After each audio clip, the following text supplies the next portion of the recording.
আগামীকাল ফিফা সভাপতির নিজের দেশের বিপক্ষে মাঠে নামবে আর্জেন্টিনা। অনেকেই বলে থাকেন ফিফা সভাপতির মন খারাপ হয় আর্জেন্টিনা খারাপ খেললে। তবে আগামীকাল যেন অগ্নি পরীক্ষা ফিফা সভাপতির জন্য, কেননা তার নিজের দেশ সুইজারল্যান্ডের মুখোমুখি হবে স্ক্যালোনির দল। সেক্ষেত্রে স্ক্যালোনির দলে আসবে পরিবর্তনও। আরও থাকছে প্রতিবেদনে। আর্জেন্টিনা গোল খেলেই কপালে ভাঁজ পড়ে ফিফা সভাপতির। তবে এবার আগামীকাল যেন কঠিন পরীক্ষায় তার জন্য, কেননা তিনি সুইজারল্যান্ডের নাগরিক।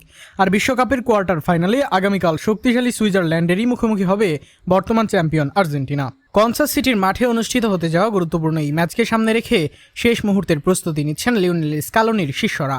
নকআউট পর্বের আগের দুই ম্যাচে জয় পেলেও প্রত্যাশামতো সন্ধান দেখা যায়নি আলভিসিলেস্তাদের। তাই সুইজারল্যান্ডের বিপক্ষে একাদশে একটি পরিবর্তন এনে আরও ভারসাম্যপূর্ণ দল নামানোর পরিকল্পনা করছেন স্ক্যালোনি। কেপ ভার্দে ও মিশরের বিপক্ষে কঠিন লড়াইয়ের পর জয় তুলে নেয় আর্জেন্টিনা। বিশেষ করে মিশরের বিপক্ষে দলের পারফরমেন্স বিশ্লেষণ করে মধ্যমাঠের পরিবর্তনের সিদ্ধান্ত নিয়েছেন কোচ। ধারণা করা হচ্ছে থিয়াগো আলমাদার পরিবর্তে আবারও শুরুর একাদশে জায়গা ধরে রাখবেন Leandro Paredes. Deep lining midfielder হিসেবে তার অভিজ্ঞতা সুইজারল্যান্ডের শক্তিশালী মিডফিল্ডের বিপক্ষে গুরুত্বপূর্ণ ভূমিকা রাখতে পারে বলে মনে করছে দলীয় কোচিং স্টাফ। রক্ষণভাগে বড় কোনো পরিবর্তনের সম্ভাবনা নেই।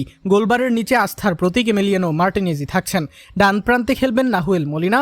দুই সেন্টার ব্যাক হিসেবে দায়িত্ব পালন করবেন ক্রিস্টিয়ান রোমেরো ও লিজান্দ্রো মার্টিনেজ। বাম প্রান্তে ফাকুন্দো মেদিনার সঙ্গে প্রতিদ্বন্দ্বিতা থাকলেও অভিজ্ঞতার বিচারে নিকোলাস তাগলিয়াফিকোকেই এগিয়ে রাখছে। মধ্যমাঠে লিয়ান্দ্রো প্যারাদেসের সঙ্গে থাকবে রদ্রিগো ডিপল, এনজো ফার্নান্দেজ ও ম্যাকঅ্যালিস্টার।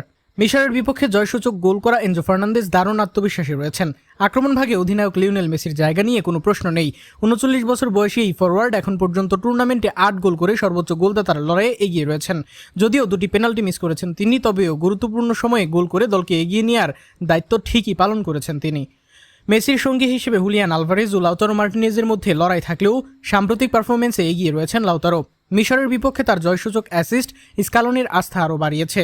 ফলে সুইজারল্যান্ডের বিপক্ষে শুরুর একাদশেই লাউতারোকেই দেখা যাওয়ার সম্ভাবনা বেশি।